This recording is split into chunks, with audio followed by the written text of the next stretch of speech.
إن الحمد لله نحمده ونستعينه ونستغفره ونعوذ بالله من شرور أنفسنا ومن سيئات أعمالنا من يهده الله فلا مضل له ومن يضلل فلا هادي له وأشهد أن لا إله إلا الله وحده لا شريك له وأشهد أن محمدا عبده ورسوله أما بعد فإن خير الحديث كتاب الله وخير الهدي هدي محمد صلى الله عليه وسلم وشر الأمور محدثاتها وكل محدثة بدعة وكل بدعة ضلالة وكل ضلالة في النار. أعوذ بالله السميع العليم من الشيطان الرجيم من همزه ونفخه ونفثه. بسم الله الرحمن الرحيم. ان الدین عند اللہ الاسلام. سب سے پہلے ہر طرح کی حمد و ثنا، تعریف و توصیف، عظمت اور بزرگی، کبریائی اور بڑائی اللہ رب العزت کے لیے لائق اور زیبا ہے، جس کی نعمتیں بے شمار ہیں، جس کے احسانات انگنت ہیں. اور ہمارا یہ عقیدہ اور ایمان ہے کہ اللہ تعالیٰ کی تمام نعمتوں میں سب سے بڑی نعمت یہ ہے کہ اللہ تعالیٰ نے ہم کو اپنے دین، واحد مقبول دین اسلام کا پیروکار بنایا ہے.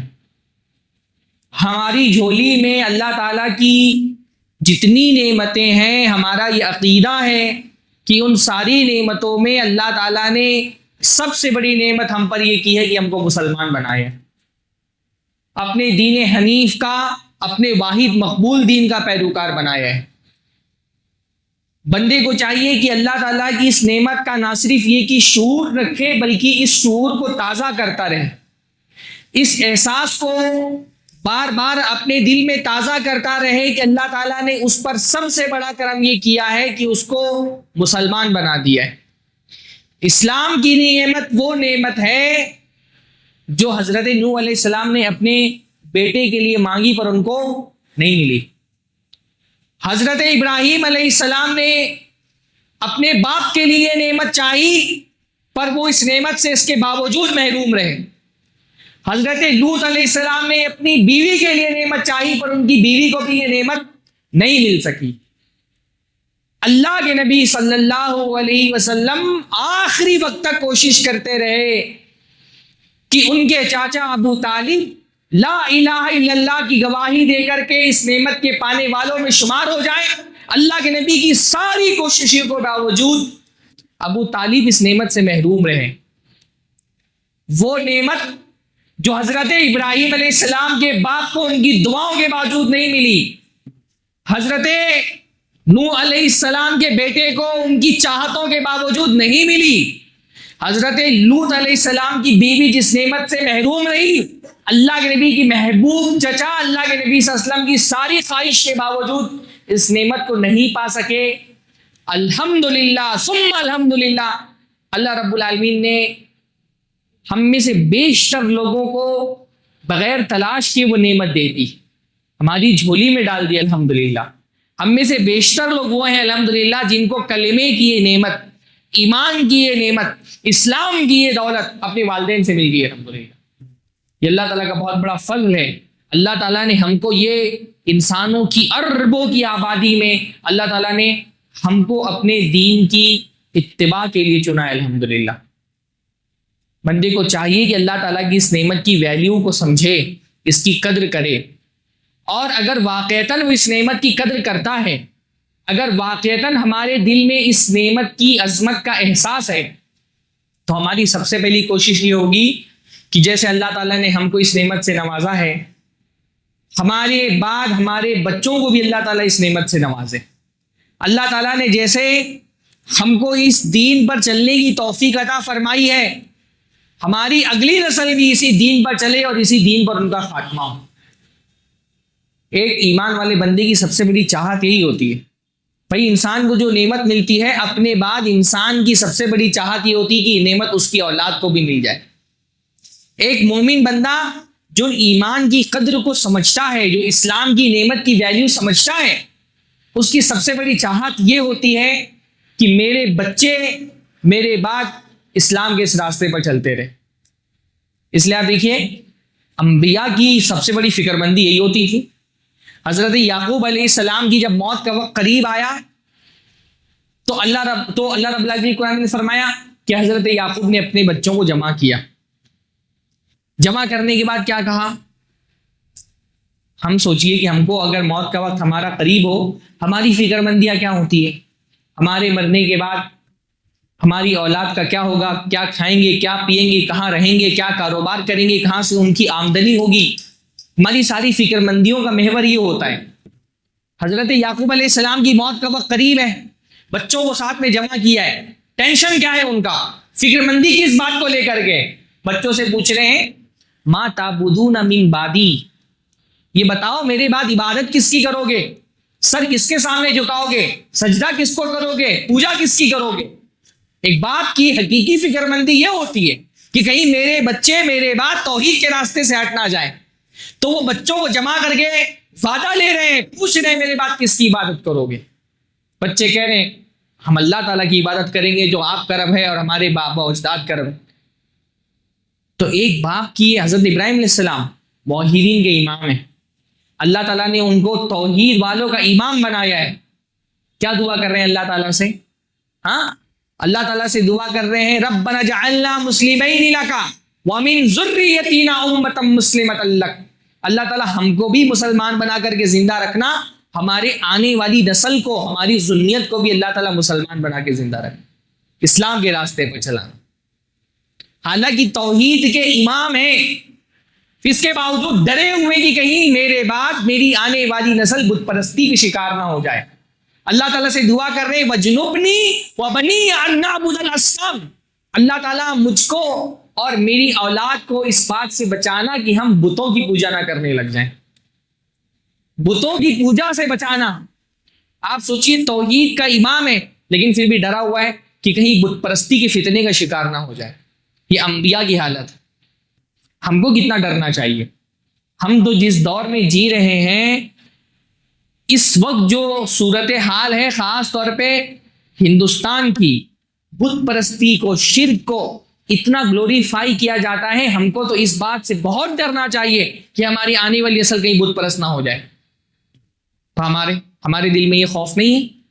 ہم نے کیونکہ ایمان کی اور اسلام کی عظمت کو سمجھا نہیں ہے, تو پھر جیسی تربیت اپنی آنے والی نسلوں کی دین پر کرنی چاہیے وہ ہم نہیں کرتے. اور اس کا نتیجہ یہ ہے کہ بڑی تعداد میں مسلمان علاقوں میں مسلمان لڑکے, بالخصوص مسلمان لڑکیاں اسلام چھوڑ کر کے جا رہے ہیں, مرتد ہو رہے ہیں.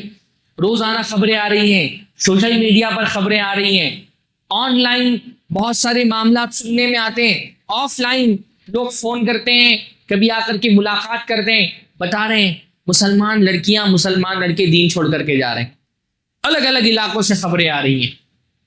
یعنی ارتداد کا جو فتنہ ہے, ارتداد کا مطلب ہوتا ہے اسلام کو چھوڑ دینا, پیچھے ہٹ جانا اسلام سے. چاہے اسلام کو چھوڑ کر کے کوئی آدمی ناستک اور ملحد ہو جائے, چاہے اسلام کو چھوڑ کر کے کسی اور مذہب میں چلا جائے.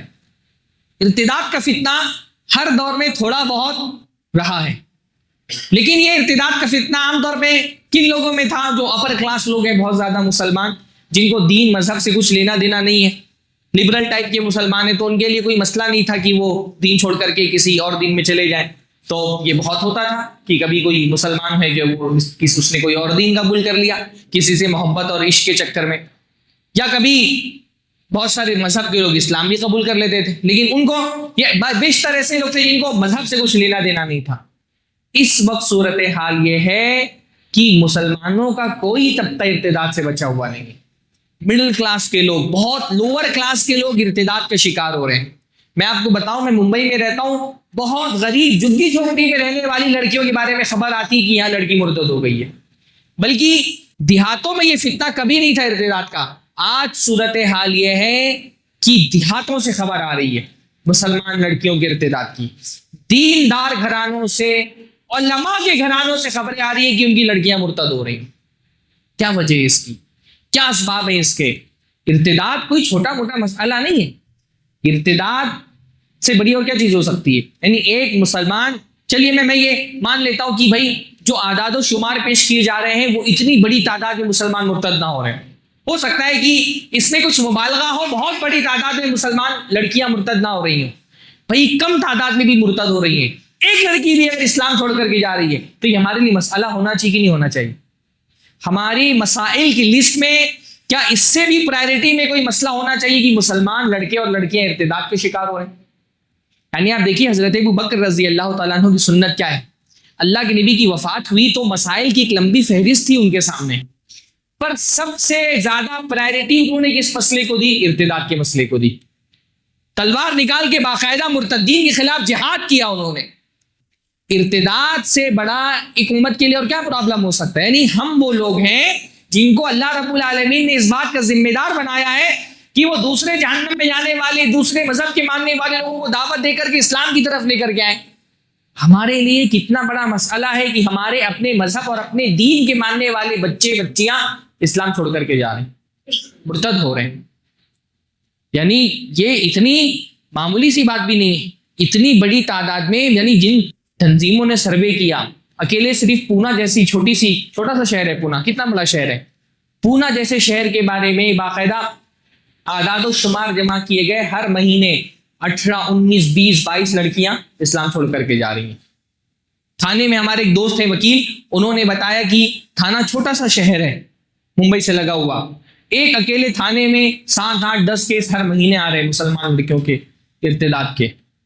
یہ صورتحال اتنی خطرناک ہو گئی ہے کہ باقاعدہ مسلم پرسنل لا بورڈ کے ذمہ داروں نے, جو مسلمانوں کی سب سے بڑی نمائندہ تنظیم ہے, انہوں نے باقاعدہ لیٹر ہیڈ پر بیان جاری کیا کہ اہل علم, علماء, دعات, خطبہ ارتداد کے اس مسئلے کو اپنی گفتگو کا موضوع بنائیں, خطبوں میں اس پہ بات کریں, اپنی واعظ کی مجلسوں میں اس پر بات کریں. ہم عام طور پہ ہمارا مزاج یہ ہے نا کہ ہم جب تک کہ کوئی مسئلہ ہمارے گھر کے اندر نہ آ جائے ہم تو اس کو مسئلہ ہی نہیں سمجھتے. ہمارا پرابلم یہ ہے کہ ہم بیماری کا انتظار کرتے جب وہ ہمارے گھر میں آ جاتی تو ہم سمجھتے کہ یہ پرابلم. ارتداد کا فتنہ ایسا فتنہ ہے نا کہ ایک مرتبہ ایک بچی ارتداد کے فتنے کا شکار ہو گئی, ٹھیک ہے, ہمارے ایسی ٹیم ہونی چاہیے, ایسے افراد ہونے چاہیے جو کاؤنسلنگ کر کے ایسی بچیوں کو ارتداد سے بچانے کی کوشش کریں. ایک ریسکیو کرنا ان کو یہ بھی ایک ذمہ داری ہے. پر عام طور پہ مشاہدہ اس بات کا ہے کہ اگر ایک بچی نے موڈ بنا لیا ہے کسی لڑکے سے اس کو شادی کرنی ہے اور اس کے لیے اس کو اپنا مذہب چھوڑنا ہے, ایک مرتبہ اگر اس راستے پہ چل پڑی ہے تو اس راستے سے اس کو واپس لانا بہت مشکل ہوتا ہے. کاؤنسلنگ کے ذریعے سے سمجھا بجھا کر کے واپس لانا اس کو بہت مشکل ہوتا ہے. اصل کام کرنے کا یہ ہے کہ ہم یہ دیکھیں کہ آخر یہ ارتداد کا فتنہ پھیل کیوں رہا ہے. اسلام جیسا دین, اتنا خوبصورت دین جس کے اندر اللہ رب العالمین نے اتنا اٹریکشن رکھا ہے, جو ہم سمجھتے ہیں کہ ہماری زندگی میں اللہ تعالیٰ کی سب سے بڑی نعمت ہے, آخر مسلمان بچے بچیاں اس دین کو چھوڑ کر کے کیوں جا رہے ہیں؟ مسئلہ کیا ہے, سبب کیا اس چیز کا بن رہا ہے؟ میں انشاءاللہ تعالیٰ مختصراً 1-2 اسباب آپ کے سامنے ذکر کروں گا.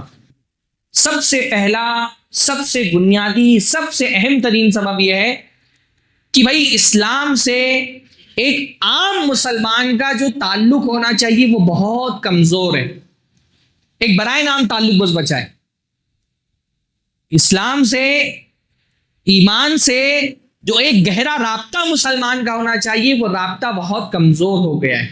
بس ایک برائے نام عام مسلمان کی بات کر رہا ہوں میں, عام مسلمان کا اسلام سے بس ایک نام کا تعلق بچا ہے, ایک شناخت کا تعلق بچا ہے کہ آدمی اپنے آپ کو مسلمان سمجھتا ہے, اس کی ایک آئیڈینٹی ہے. اگر اسلام سے انسان کا تعلق مضبوط ہو, ایمان سے اس کا تعلق گہرا ہو, تو انسان اپنی جان قربان کر دے گا لیکن اسلام نہیں چھوڑے گا, ہے نا بھائی. ایمان کی ایک لذت ہوتی ہے نا, ایک ٹیسٹ ہوتا ہے ایمان کا. ایک حدیث میں آتا ہے نا, جس کے اندر 3 چیزیں پائی جائیں فقط وجدہ حلاوت الایمان, جس کے اندر 3 چیزیں پائی جائیں وہ اسلام کی مٹھاس کو پا لے گا. اسلام میں ایک مٹھاس ہوتی ہے, ایمان میں ایک مٹھاس ہوتی ہے, ایمان کا ایک ذائقہ ہوتا ہے, ایک ٹیسٹ ہوتا ہے. جس کو ایمان کا ٹیسٹ مل جائے نا, پھر وہ کبھی ایمان کے راستے سے نہیں ہٹتا. چاہے ایمان کے لیے اس کو اپنی جان قربان کر دینی پڑے, اپنی جان قربان کر دے گا لیکن اسلام نہیں چھوڑے گا. کون سا آدمی جس کو ایمان کا ٹیسٹ مل گیا ہو. ہماری یہ جو بچیاں مرتد ہو رہی ہیں نا, ان کے ساتھ سب سے بڑا پرابلم یہی ہے, ان کو ایمان کا وہ ٹیسٹ ہی نہیں ملا. وہ اسلام کی اس لذت سے ہی واقف نہیں، ایمان کی اس حلاوت سے واقف نہیں. ورنہ آپ دیکھیے حضرت موسیٰ علیہ السلام کا جن جادوگروں سے مقابلہ ہوا تھا، کتنے دیر کا ایمان تھا ان کا؟ تھوڑا وقت ہوا تھا نا. اسلام قبول کر کے کتنا ٹائم ہوا تھا ان کو؟ حضرت موسیٰ علیہ السلام سے مقابلہ ہوا، انہوں نے اپنی رسیاں پھینکی، رسیاں صاف بن گئی. حضرت موسیٰ علیہ السلام نے اپنی لاٹھی پھینک دی، لاٹھی اژدہا بن کر کے ساری رسیوں کو نگل گیا. فرعون کے جادوگروں کو سمجھ میں آ گیا کہ یہ بندہ کوئی عام آدمی نہیں ہے، یہ واقعتاً اللہ کا بھیجا گیا رسول ہے. سارے کے سارے ایمان لے آئے. ہم ایمان لے کر کے آئے، رب العالمین پر ایمان لے آئے، موسیٰ اور ہارون کے رب پہ ایمان لے آئے. فرعون نے کہا آمنتم بہ قبل ان آذن لکم، مجھ سے اجازت کے بغیر تم ایمان لے آئے، اب میں تم کو زندہ نہیں چھوڑوں گا. لأقطعن ایدیکم وارجلکم، میں تمہارے ہاتھ پیر کاٹ دوں گا، میں تم کو سولی پر چڑھا دوں گا. تم نے جرأت کیسے کی موسیٰ پر ایمان لانے کی؟ فرعون کے جادوگر تھوڑا دیر ہوا تھا ایمان لا کر کے، پر اس تھوڑے دیر میں ان کو ایمان کی لذت مل گئی تھی، ایمان کا ٹیسٹ ان کو مل گیا تھا. فرعون کے جادوگروں نے عام اعلان کر دیا کہ تم ہمارے ہاتھ پر کٹوا دو یا ہم کو سولی پر چڑھا دو، اب اس ایمان کے راستے سے ہم نہیں پھرنے والے. یہ قوت کہاں سے آتی ہے ایمان کی؟ جس بندے کو ایمان کا ٹیسٹ مل جاتا ہے نا، پھر وہ ایمان کے راستے سے نہیں ہٹتا. ہاں آپ دیکھیے اصحاب اخدود کا واقعہ پڑھیے، تھوڑی دیر کا ایمان تھا، ایک بچے کی کرامت دیکھی، اللہ تعالیٰ پر ایمان لے آئے. بادشاہ نے کھائی کھدوا کر کے، آگ جلوا کر کے لوگوں کو آگ میں جھونک دیا، آگ میں جلایا جانا قبول کر لیا، لیکن ایمان سے پیچھے نہیں ہٹے. یہ ایمان کا ٹیسٹ ہوتا ہے. ہمارے ان بچوں کا مسئلہ یہ کہ ان کے پاس ایمان کی لذت نہیں ہے. جب اللہ کے نبی صلی اللہ علیہ وسلم نے روم کے بادشاہ کو خط لکھا اور اسلام کی دعوت دی، تو اس بادشاہ نے، اس وقت اتفاق ایسا تھا کہ کیسر جو ہے وہ شام میں موجود تھا، تو اس نے کہا اپنے قوم کے لوگوں سے، اپنے فوجیوں سے کہ جاؤ بازار میں دیکھو، اگر عرب سے کوئی قافلہ آیا ہوا ہوگا تو اس کو میرے پاس حاضر کرو. روم کا بادشاہ تھا، بیزنٹائن امپائر کا، قیصر جس کو کہا جاتا ہے. اتفاق ایسا تھا کہ اس وقت ابو سفیان ایک تجارتی قافلہ لے کر کے شام پہنچے ہوئے تھے. تو ابو سفیان کو قیصر بادشاہ کے دربار میں حاضر کیا گیا، اور ابو سفیان اس وقت تک مسلمان نہیں ہوئے تھے، کافر تھے. ابو سفیان سے قیصر نے بہت سارے سوالات کیے. بہت دلچسپ وہ مکالمہ ہے، بڑی لمبی حدیث ہے. اس میں ایک سوال قیصر نے ابو سفیان سے یہ کیا، هل يرتد منهم احد سخطا لدینی، کہ جو نیا نبی آیا ہے عرب میں، کیا اس کے دین سے ناراض ہو کر کے کوئی مرتد بھی ہوتا ہے؟ کیا کوئی دین چھوڑ بھی دیتا ہے؟ کیا اس کے جو فالوورز ہیں ایسا ہوتا ہے کہ اس کے دین سے ناراض ہو کر کے مرتد ہو جائیں؟ ابو سفیان نے کہا نہیں، یہ تو نہیں ہوتا. جس نے ایک مرتبہ اس کے ہاتھ پر اسلام قبول کر لیا، پھر وہ اسلام چھوڑ کر کے مرتد نہیں ہوتا. اس پر قیصر نے بڑا پیارا جواب دیا. اس نے کہا کذالک الایمان اذا خالطت بشاشتہ القلوب، کہ ایمان کا یہی معاملہ ہوتا ہے کہ جب دلوں کو ایمان کا سرور مل جاتا ہے، ایمان کی خوشی مل جاتی ہے، پھر وہ دل ایمان چھوڑ کر کے کبھی نہیں مرتد ہو سکتا ہے. بھی واضح انڈیکیشن اس بات کا کہ ہمارے بچے کیوں مرتد ہو رہے ہیں، ان کو ایمان کی لذت ہی نہیں ملی. ایک عام مسلمان کی جو صورتحال ہے وہ یہ ہے کہ اسلام سے اس کا تعلق بس برائے نام ہے. ہم میں جو دعات ہوتے ہیں، جو دیندار طبقہ ہمارا ہے، اس کے ساتھ پرابلم یہ ہوتا ہے نا کہ وہ اس کے ارد گرد بیشتر دیندار لوگوں کا حلقہ ہوتا ہے. بھئی ہم مسجد سے جڑیں، دعوت سے جڑیں، تو ہمارے ارد گرد جو لوگ ہیں وہ کیونکہ دین سے جڑے ہوئے لوگ ہیں، دعوت سے جڑے ہوئے لوگ ہیں، عبادات کے پابند ہوتے ہیں، تو ہم کو یہ لگتا ہے کہ جیسے ہی ہمارے ارد گرد لوگ ہیں ساری کمیونٹی ایسی ہے، سارے مسلمان ایسے ہی ہوتے ہیں. پر یہ تو ہمارے پورے معاشرے کا 1% بھی نہیں ہے جو ہمارے ارد گرد دیندار لوگ ہوتے ہیں. عام مسلمان کی حالت آپ جا کر کے دیکھیں. بھائی ایک بندہ جو دین سے جڑا ہے، جو عمل کی سطح پر دین سے جڑا ہے، علم کی سطح پر دین سے جڑا ہے، جذبات کی سطح پر دین سے جڑا ہے، اس کے لیے اسلام چھوڑنا تو بہت دور کی بات ہے. وہ تو ایک وقت کی نماز نہیں چھوڑ سکتا ہے نا. اگر اسلام سے عملی اور علمی سطح پر تعلق ہے تو بندہ اسلام چھوڑنا تو بہت دور کی بات، وہ تو نماز نہیں چھوڑ سکتا. آدمی عشاء کی نماز نہ پڑھے، اگر نماز کا پابند ہے تو اس کو بستر پہ نیند نہیں آئے گی. یہ جو بچیاں مرتد ہو رہی ہیں، کیا یہ ایسی بچیاں ہیں جو بہت نیک، پرہیزگار، متقی ہیں، دین کا بہت علم حاصل کرنے والی ہیں، دروس میں شرکت کرنے والی ہیں، مشائخ سے وابستہ ہیں، دعوت کا کام کرنے والی ہیں، اور اچانک مرتد ہو جا رہی ہیں. یہ وہ طبقہ نہیں ہے ارتداد کا شکار جو ہو رہی ہیں لڑکیاں. یہ وہ طبقہ ہے جس کا نہ دین سے علمی سطح پر کوئی تعلق ہے، نہ عملی سطح پر کوئی تعلق ہے، نہ فکری سطح پر کوئی تعلق ہے، نہ تہذیبی سطح پہ کوئی تعلق ہے. بس وہ ایک شناخت ہے ان کے لیے اسلام، ہے نا. یعنی آپ عام مسلمان مسجد سے باہر نکلیے، دعات کا سب سے بڑا پرابلم یہ ہے کہ وہ اپنے جیسے دیندار لوگوں کے بیچ میں رہ کر کے ان کو لگتا ہے سارے مسلمان ایسے ہی ہیں. سارے مسلمان ایسے نہیں ہیں. آپ باہر نکلیے، کسی اسکول میں جا کر کے پڑھنے والے بچی کا انٹرویو لیجئے، کسی کالج کے سامنے کھڑے ہو جائیے. آج کل وہ یوٹیوب پہ چلتا ہے نا سوشل ایکسپریمنٹ کر کے دیکھیے کسی کالج اور اسکول میں پڑھنے والے بچے اور بچی کا علمی سطح پہ کیا تعلق ہے. ہمارے یہاں عام مسلمان دین کا کتنا علم رکھتا ہے. واللہ میں گارنٹی دیتا ہوں 95%، بہت احتیاط سے بول رہا ہوں 95%، ورنہ میں 99% بولتا. 95% مسلمان ابھی لا الہ الا اللہ کا صحیح سے ترجمہ نہیں جانتے. گارنٹی دے رہا ہوں میں. ابھی ان کو درود نہیں پڑھنا آتا، اللہ کے نبی صلی اللہ علیہ وسلم کی بیسک سیرت سے واقف نہیں ہے، بنیادی سیرت اللہ کے نبی صلی اللہ علیہ وسلم کی زندگی میں کبھی نہیں پڑھی ہے. آیت الکرسی ان کو نہیں یاد ہے. آپ کس دنیا میں جی رہے ہیں؟ ہمارے یہاں دعات کا طبقہ اپنے جیسے کچھ دیندار لوگوں میں دعوت کا کام کر کے سمجھتا ہے بہت دعوت کا کام ہو رہا ہے. بھائی ان دیسدار حلقے سے باہر نکل کر کے عام مسلمان سے جا کر کے ملیے، ایک عام مسلمان لڑکے سے ملیے، لڑکی سے ملیے. علمی سطح پر اس کا کوئی تعلق اسلام سے نہیں ہے، بیسک دین کی نالج اس کو نہیں ہے، اس کو ایمان کے ارکان نہیں پتا، اس کو اسلام کے ارکان نہیں پتا، دین کے بیسک مسائل، اس کو نماز نہیں پڑھنی آتی، اس کو غسل نہیں کرنا آتا، اس کو وضو کے آداب نہیں آتے. علمی سطح پہ کوئی تعلق نہیں، عملی سطح پہ کوئی تعلق نہیں. کتنا مسلمان پریکٹیکل مسلمان جس کو کہا جاتا ہے معاشرے میں کتنے پرسنٹ ہوں گے؟ بھائی دینداری کا سب سے بڑا انڈیکیٹر ہوتا ہے نماز. ہمارے معاشرے میں کتنے فیصد مسلمان 5 وقتہ نمازی؟ مشکل سے 5% بھی نہیں. یہ عملی صورتحال ہے ہمارے معاشرے کی. نہ دین کے بارے میں علم ہے، نہ دین پر عمل کر رہا ہے. ہاں اچھا چلو علم بھی نہیں ہے، عمل بھی نہیں ہے. اسلام سے کم ایک تعلق ہوتا ہے تہذیبی تعلق، کہ بھائی علم نہیں ہے، عمل نہیں کر رہا، لیکن کلچرل مسلمان ہے. بھائی اس کے گھر کا، اس کے معاشرے کا، اس کی سوسائٹی کا کلچر مسلمانوں والا ہے. ہم تہذیبی سطح پر بھی ہمارا اسلام سے کوئی تعلق نہیں رہ گیا. ہم جس کلچر میں جی رہے ہیں، ہمارے گھروں میں، ہمارے معاشرے میں جو کلچر ہے وہ بھی مسلمانوں والا نہیں. ہم ایک ویسٹرن کلچر میں جی رہے ہیں، بہت زیادہ یہ کہ کم سے کم پہناوا مسلمانوں جیسا ہے بس. یعنی میں ایک انڈیکیشن آپ کو بتاتا ہوں، آپ یہ دیکھیے، میں کئی سالوں سے اس بات کا مشاہدہ کر رہا ہوں کہ مسلم علاقوں میں بہت کثرت سے کیک کی دکانیں کھل رہی ہیں. میرے پاس بھی بہت سارے سوالات اس قسم کے آتے ہیں.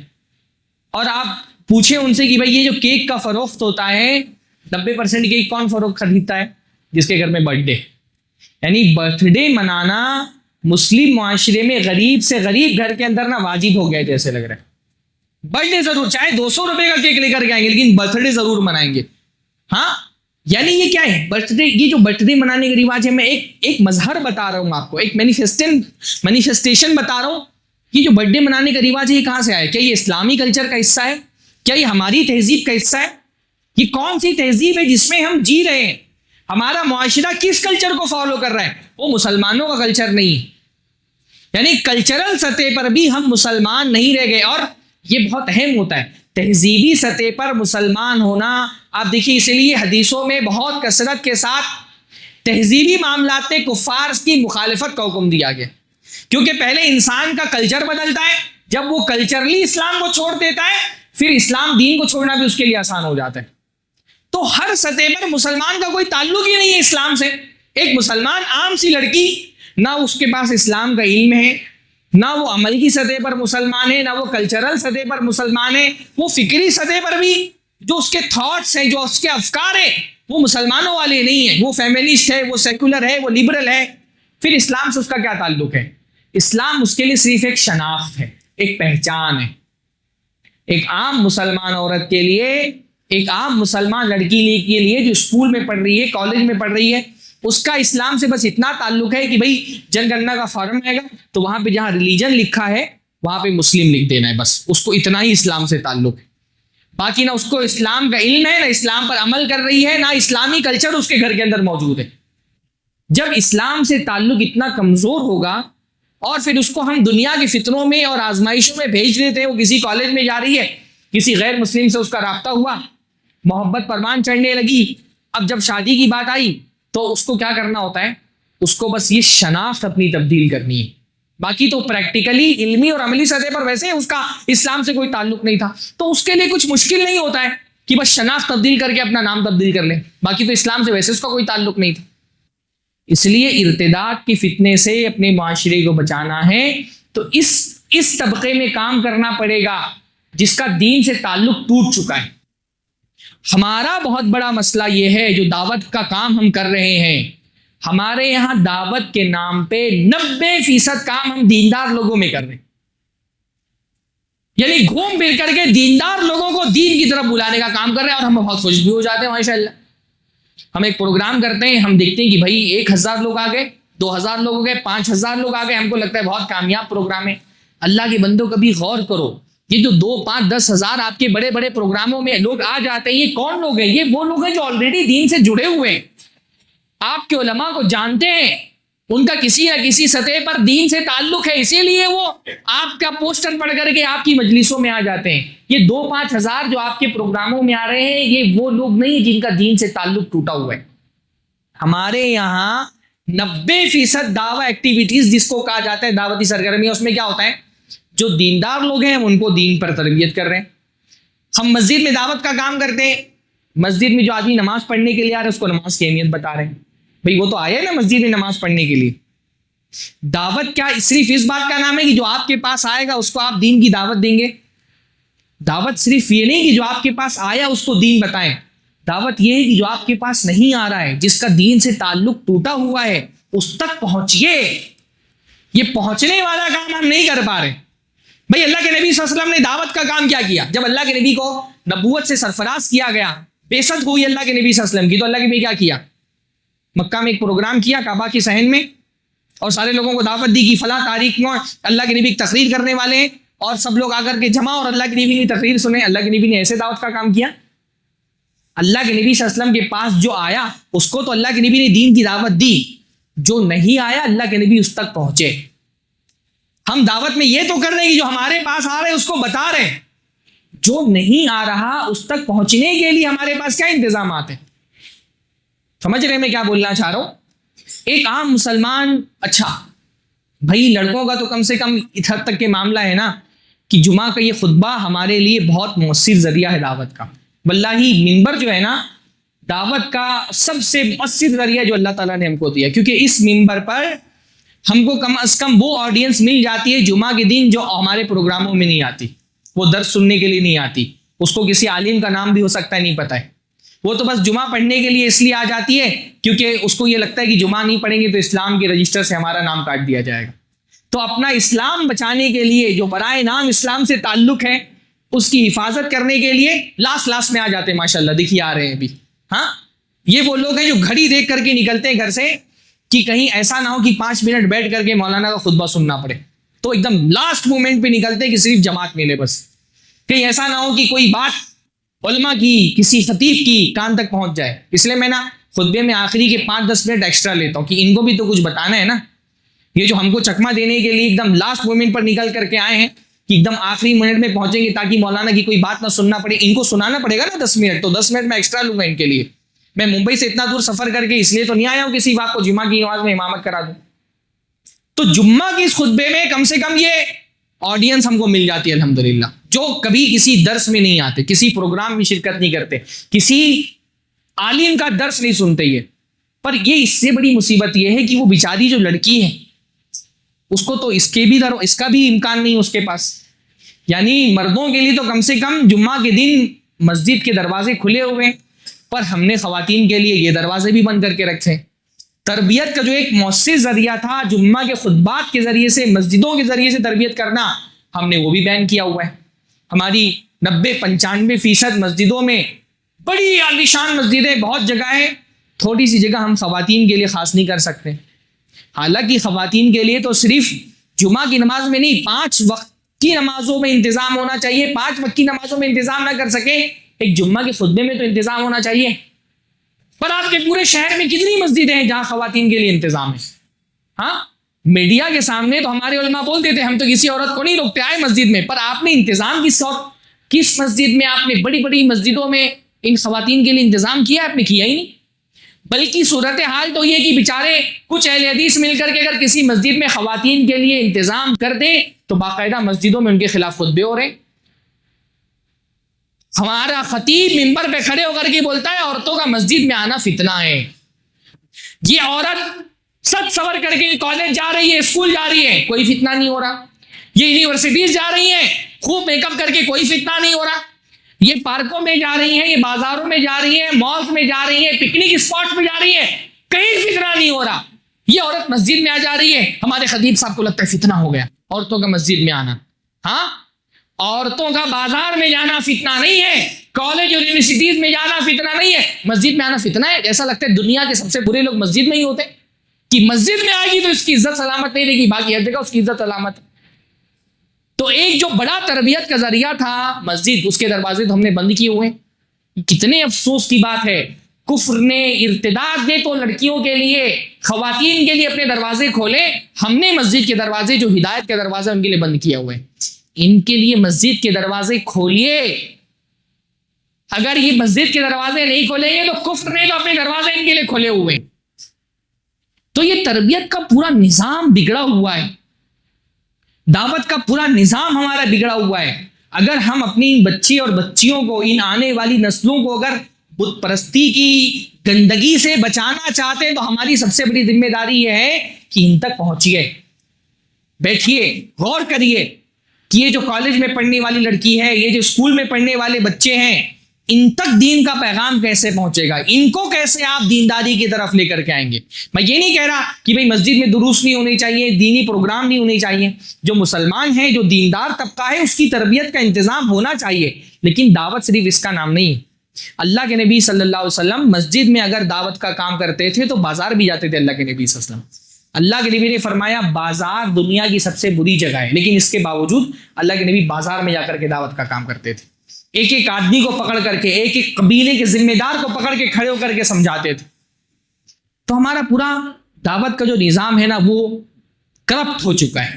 وہ اس کو پھر سے ایک مرتبہ نئی بنیادوں پہ کھڑا کرنے کی ضرورت ہے. دعوت کا نظام، تعلیم کا نظام، یعنی تعلیم کے نام پہ ایک عام مسلمان کو دینی تعلیم کے نام پر کیا پڑھایا جا رہا ہے؟ کیا مزاج ہے ہمارے یہاں پر؟ تعلیم کے نام پر ہم بچے کو قرآن پڑھا دیتے ہیں. بس ہمارے ذہن میں بچے کی دینی تعلیم کا مطلب کیا ہے کہ اس کو نورانی قاعدہ پڑھانا شروع کرنا ہے، الف با تا سا، اور ایک مرتبہ روانی سے وہ قرآن پڑھنے لگ گیا، ہجے کر کے، پھر روانی سے ایک مرتبہ قرآن اس نے ختم کر دیا. ہم کو لگتا ہے اب دینی تعلیم کی ذمہ داری ہم نے ادا کر دی. نہیں، یہ دینی تعلیم نہیں ہے، بلکہ دینی تعلیم میں قرآن پہلے آتا ہی نہیں ہے. جب بچے کی دینی تعلیم کا نصاب بنے گا تو قرآن پہلے نمبر پہ نہیں ہے. پہلے نمبر پر اس کو قرآن نہیں سکھانا ہے، پہلے اس کو عقیدہ سکھانا ہے. اللہ کے نبی نے جو تعلیم کا نصاب ہم کو بنا کر کے دیا، اس میں قرآن دوسرے نمبر پہ، پہلے نمبر پہ عقیدہ ہے. اللہ کے نبی صلی اللہ علیہ وسلم کے صحابی جابر فرماتے ہیں تعلمنا الایمان ثم تعلمنا القرآن. ہم نے اللہ کے نبی سے پہلے ایمان سیکھا، اس کے بعد قرآن سیکھا. فازددنا ایمانا، تو جب ایمان سیکھنے کے بعد قرآن سیکھا تو ہمارا ایمان بڑھ گیا. اپنے بچوں کو پہلے ان کو ایمان سکھانا ہے، ان کو عقیدہ سکھانا ہے، ان کو توحید سکھانی ہے. واللہ کتنے افسوس کی بات ہے کہ ہمارے بچے کیا، ہمارے نوجوان توحید کی بنیادی علم سے واقف نہیں. ان کو توحید کس کو کہتے ہیں پتہ ہی نہیں، توحید کا معنی مفہوم ہی ان کو نہیں پتا ہے. اس لیے فتنے بہت آسانی کے ساتھ ان کو اچک لیتے ہیں. آپ باہر نکلیے، اس لیے میں بار بار بولتا ہوں نا، دعوت جو ہے وہ کیا ہے، وہ اسلام کی مارکیٹنگ کا نام ہے. جب کوئی کمپنی کوئی نیا پروڈکٹ لے کر کے آتی ہے تو وہ کیا کرتی ہے، وہ اپنی ٹارگیٹڈ آڈینس کو تلاش کر کے ان تک پہنچتی ہے نا، کہ وہ بیٹھی ہوتی ہے کہ جو آئے گا ہمارے پاس اس کو ہم سمجھائیں گے. اسلام، دعوت جو ہے وہ اسلام کی مارکیٹنگ کا نام ہے. آپ کو اپنی ٹارگیٹڈ آڈینس تلاش کرنی پڑے گی کہ وہ کون لوگ ہیں، کیسے ان تک کے پہنچنا ہے. آپ کو پلان بنانا پڑے گا ان تک پہنچنے کے لیے, ان کو اٹریکٹ کرنے کے لیے, ان کو مسجد تک لانے کے لیے. یہ کام نہیں ہو رہا ہمارے معاشرے میں. ایک مرتبہ ان کو مسجد سے جوڑ دیجیے, ایمان سے جوڑ دیجیے, دعوت سے جوڑ دیجیے, پھر دیکھیے انشاءاللہ تعالی پھر وہ ایمان کی جس کو بنیاد مل جاتی ہے مضبوط نہ, پھر اس کو تو حضرت یاسر کو دیکھیے, حضرت سمیہ کو دیکھیے, جان چلی گئی پر ایمان ہاتھ سے جانے نہیں دیا. اپنے بچوں کے آنے والی نسلوں کی ایمان پر تربیت کرنا بہت ضروری ہے. بنیادی وجہ ہے ہمارے معاشرے میں ارتداد کی. ایک چھوٹے بچوں سے لے کر کے ہر طبقے تک کے پہنچنا یہ ذمہ داری ہے ہماری. اللہ تعالیٰ ہم کو اس کی توفیق عطا فرمائے. تو یہ تو پہلا بنیادی سبب تھا جو میں نے آپ کے سامنے رکھا. اس کے علاوہ بھی اسباب ہیں ارتداد کے, بہت سارے اسباب ہیں. انشاءاللہ کبھی موقع ملا تو اس پہ الگ سے گفتگو کریں گے, کسی علیحدہ مجلس میں کریں گے. جمعہ کے خطبے میں اتنا امکانات نہیں ہوتے. میں یہ چاہ رہا ہوں نا کہ بس آپ یہ سمجھیں کہ یہ مسئلہ ہے, یہ سمجھ میں آ رہا ہے نا, یہ بہت بڑا مسئلہ ہے. ہم اس بات کا انتظار نہیں کر سکتے کہ میری بچی مرتد ہو جائے گی پھر مجھے پتا چلے گا کہ ہاں یہ بہت بڑا مسئلہ ہے. واللہ میں نے دیکھا ہے بڑی بڑی داڑھی رکھنے والے مساجد کے ذمہ دار, ان کی بچیاں ارتداد کا شکار ہوئی ہیں. ایک بہت بڑے عالم, مدنی عالم کی بچی کے بارے میں مجھے رپورٹ ملی, جاننے والوں میں قریبی ان کا, مرتد ہو گئی بچی, کافر کے ساتھ بھاگ کر کے نکاح کر لیا, نام تبدیل کر لیا اپنا. ہمارے پاس کیا گارنٹی کہ ہمارے بچوں کا ایمان سلامت رہے گا ہمارے بعد؟ اس کے لیے ہم نے کیا انتظامات کیے؟ اپنی پراپرٹی جو ہم نے مال و دولت بنائی ہے, جو عیش و عشرت کے سامان جمع کیے ہیں, اس کے بارے میں تو ہم کو فکر ہے کہ ہمارے مرنے کے بعد میری پراپرٹی میرے بچوں کے ہاتھ میں ملے اور میرا دین میرے بچوں کے پاس جائے. اس کی فکر مندی ہونی چاہیے, یہ تو اور زیادہ ہونی چاہیے. تو یہ ارتداد کا مسئلہ بہت سنگین اور بہت حساس مسئلہ ہے. اس پر غور کرنے کی ضرورت ہے. انفرادی سطح پر میں نے بتایا کہ ایک کام تو ریسکیو کرنے کا ہے. ہر علاقے میں ایسے افراد کی, جس میں خواتین بھی ہو, مرد حضرات بھی ہوں, ایسے لوگوں کی جماعت ہونی چاہیے کہ کہیں ارتداد کا کوئی کیس آ رہا ہے تو ہم کم سے کم وہاں پہنچ کر کے یا اس بچی کو بلا کر کے اس کی کاؤنسلنگ کر سکیں. الحمدللہ اس کا بہت فائدہ ہوا ہے. ممبئی میں الگ الگ علاقوں میں جانتا ہوں ایسے نوجوانوں کی تنظیمیں. بھائی ہمارا ملک ایک ڈیموکریٹک سیکولر آزاد ملک ہے. اگر کوئی لڑکی اپنی مرضی سے اپنا مذہب تبدیل کرنا چاہتی ہے, عاقل ہے, بالغ ہے, تو ہم اس کو بالجبر تو واپس اپنے مذہب میں نہیں لا سکتے, اس پر کوئی جبر نہیں کر سکتے. وہاں یہاں کا کانسٹیٹیوشن اس کو اپنا مذہب تبدیل کرنے کی اجازت دیتا ہے, لیکن اس کے ساتھ ساتھ ہندوستان کا کانسٹیٹیوشن اس کو روکنے کی, ہم کو اس کو کنوینس کرنے کی اجازت بھی دیتا ہے. جیسے ہر انسان کو اپنا مذہب پریکٹس کرنے کی اجازت ہے, ویسے ہی اپنے مذہب کی طرف بلانے کی اجازت بھی یہاں کا دستور ہم کو دیتا ہے. تو اس کو کنوینس کرنے, اس کی کاؤنسلنگ کرنے کے لیے ٹیم ہونی چاہیے جو اس کو ملے, بیٹھے, سمجھائے, اس کے مسائل پر غور کرے. بعض مرتبہ کوئی مالی مسئلہ ہوتا ہے, بعض مرتبہ ایسا ہوتا ہے کہ لڑکی کی شادی نہیں ہو رہی اور اس چکر میں وہ کسی غیر مسلم کے ساتھ نکاح کرنے جا رہی ہے. بہت سارے اس قسم کے مسائل ہوتے ہیں. میں ممبئی میں اور الگ الگ علاقوں میں ایسی تنظیموں کو جانتا ہوں جو ایسے معاملات پر نگاہ رکھتے ہیں, اور کوئی کیس ان کے پاس آتا ہے تو کاؤنسلنگ کرتے ہیں. تو ریسکیو کرنا فوری طور پہ یہ تو ایک کام ہے ہی ہے. پھر اس کے ساتھ ان اسباب پہ غور کر کے ان اسباب کو ختم کرنا ضروری ہے جن اسباب کی وجہ سے ہمارے یہ بچے, یہ بچیاں اسلام چھوڑ کر کے جا رہے ہیں. یہ بہت پرائرٹی میں کام کرنے کا مطلب کرنے والا کام ہے. اللہ تعالیٰ ہم کو اس کی توفیق نصیب فرمائے. اقول قولی ھذا واستغفر اللہ لی ولکم ولسائر المسلمین واستغفروہ انہ غفور رحیم. وآخر دعوانا الحمد للہ رب العالمین.